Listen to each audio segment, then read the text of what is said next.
অভিযোগ দায়ের করি আমরা সামরিক এবং বেসামরিক ব্যক্তিগণের বিরুদ্ধে, যাদের নাম আমরা আগে থেকে কিছুটা জানতাম এবং আমি নিশ্চিত যে সেই কমিশন যেই সমস্ত নাম দিয়েছে সেই সমস্ত নাম আরো অনেক ডিটেইল।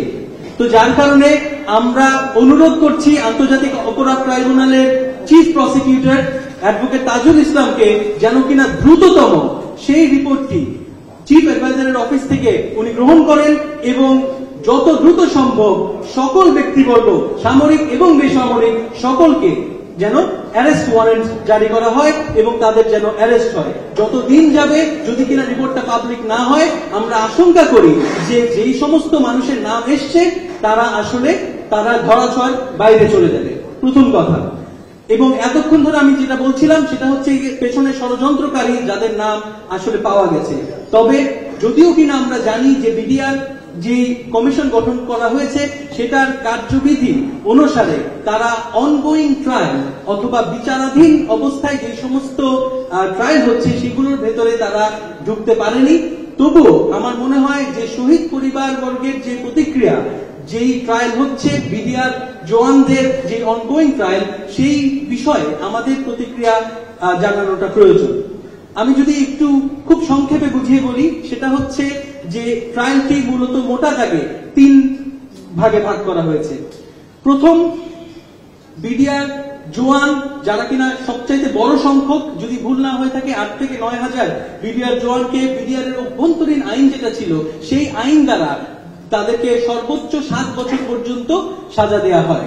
7 বছর পরে সর্বোচ্চ 7 বছর, তার মানে সকলেরই যে 7 বছর হয়েছে তা না, এরপরে তাদের চাকরিচ্যুত করা হয়। এবং আপনারা দেখেছেন বিভিন্ন সময় তারা আন্দোলনরত রয়েছে, তারা তাদের চাকরি ফেরত চায় এবং তারা তাদের যাদের বয়স চলে গেছে তারা কম্পেনসেশন চায়। আমরা শহীদ পরিবারের তরফ থেকে খুব পরিষ্কার ভাবে বলে দিতে চাই যে তারা যেই সমস্ত দাবি করছে সেই সমস্ত দাবি তারা বাহিনীর কাছে করছে এবং এর সঙ্গে আমাদের কোনো মন্তব্য থাকতে পারে না এবং এই বিষয়ে আমাদের কোনো ধরনের ইন্টারফারেন্স থাকতে পারে না এবং তাদের যে রাইট তাদের চাওয়ার সেটা তাদের কাছে।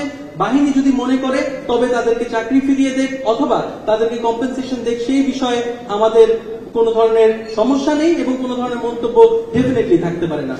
দ্বিতীয় ট্রায়াল যেটা হয়েছে সেটি হচ্ছে যে বিস্ফোরক আইনের মামলার, আপনারা জানেন যে এক্সপ্লোসিভ সাবস্টেন্সের একটা মামলা হয়েছে এবং সেখানে আমি যদি ভুল না করে থাকি 800 জনকে অ্যারেস্ট করা হয়েছে। এটা অত্যন্ত দুঃখজনক, তবে এটাই সত্য যে এই যে অ্যারেস্ট যে করা হয়েছে তাদের ট্রায়াল শুরুই হয় নাই। যেহেতু তাদের ট্রায়াল শুরুই হয় নাই, একজন মানুষের যদি সাজা হতো 10 বছর, তো সেই ক্ষেত্রে 17 বছর পেরিয়ে গেছে কিন্তু তাদের ট্রায়াল শুরু হয় নাই বলে তারা আসলে এতদিন ধরে জেলে ছিল। এখন এই মুহূর্তে যেহেতু আর শেখ হাসিনার কোর্ট নাই, তো যার কারণে আস্তে আস্তে করে বেল হওয়া শুরু করেছে এবং আমরা মনে করি যে বিচার বিভাগ যদি মনে করে তাহলে সেই ক্ষেত্রে তাদেরকে জামিন দেয়।